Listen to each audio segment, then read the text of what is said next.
Hey guys, welcome back to the channel. Today we're going to look over a recap of the 2019 World Championships. We're going to take a look at the winning decks from each division. Not the entire list, just a few of the key cards that stood out to me. So, in the Juniors division, the winning deck again this year was Pikachu and Zekrom GX. This year there was a lot of differences. You couldn't really play Guzmas, so you had to play it differently. I saw a lot less Zapdoses, and there was a new lightning attacker in the deck as well, which helped with big KOs on tag teams. So we know what Pikachu and Zekrom does. Full Blitz lets you accelerate energy to your other Pokemon, but the second attacker, which came out in Unified Minds, was the Raichu and Alolan Raichu. The Tandem Shock, if it came off the bench and hit, it did 80 more damage, and their Pokemon was paralyzed, and paralysis is just one of the biggest status conditions to have to try to deal with in the Pokemon TCG. And then you had Lightning Ride, where if you had the extra 2 lightning energy, you got to do 250 damage, and that made math a lot easier for your Electro Powers to take big KOs on like Reshiram and Charizard, or the Gardevoir and Sylveon GXs. And then just some of the same people we saw.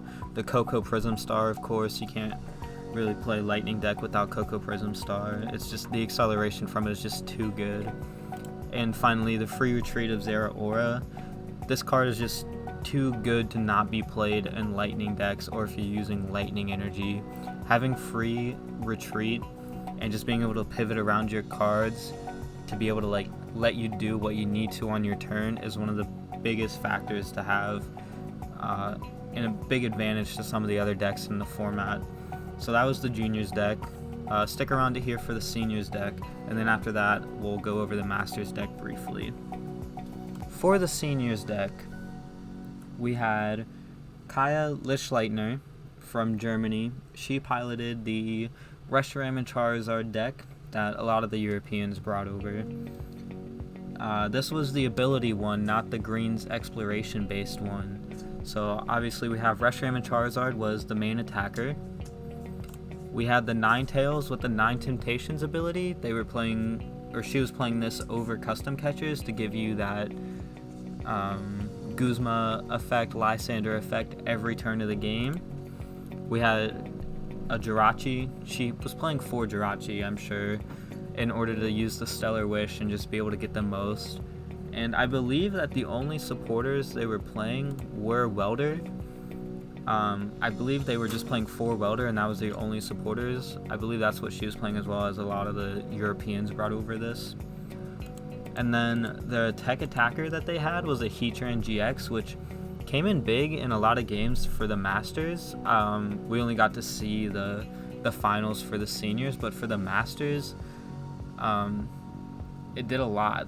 Being able to take a big KO with the Hot Burn GX and just move some of your fire energy around and not have to discard them or get rid of them, and only give up 2 prize cards as opposed to 3, is a really big factor as to why it was used as a tech attacker.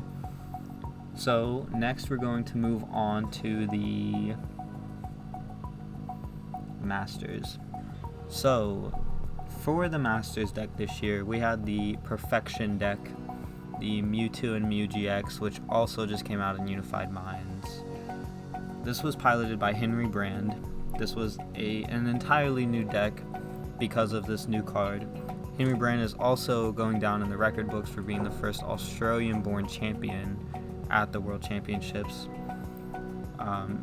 He had pretty much the possibilities were endless for the type of Pokemon he wanted to play in here, but the cards that really stood out to me that seemed to have a huge impact were obviously the Mewtwo and Mew, but the Latios GX, the Tag Purge, was just a huge attack to be able to use against some of the other decks in the format, because just being invincible to a Pikachu and Zekrom or a Reshiram and Charizard for a turn is just huge. You get to hit them, and you get a turn of being invincible, and you force them to have to use a custom catcher for something on the bench, And plus, not to mention, the free retreat cost on this card makes it so great to be a pivot card in the deck, because free retreat and being able to move around, as I said in the junior profile, that's just a huge advantage to be able to have. And another card that really stood out to me was the Solgaleo, with the promo one with Turbo Strike.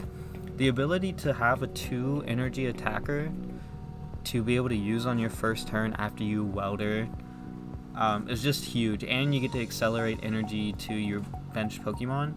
So you could Turbo Strike for 2 energies, hit 120, and then attach another 2 energies from your discard pile to another of your Mew and Mewtwo, or even a Reshiram and Charizard, which was also in the list, just to be able to like move around and hit things for big.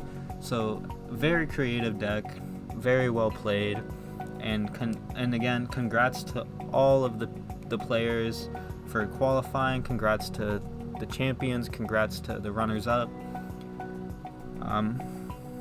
Worlds 2020 is going to be held in London next year to go along with the Galar region.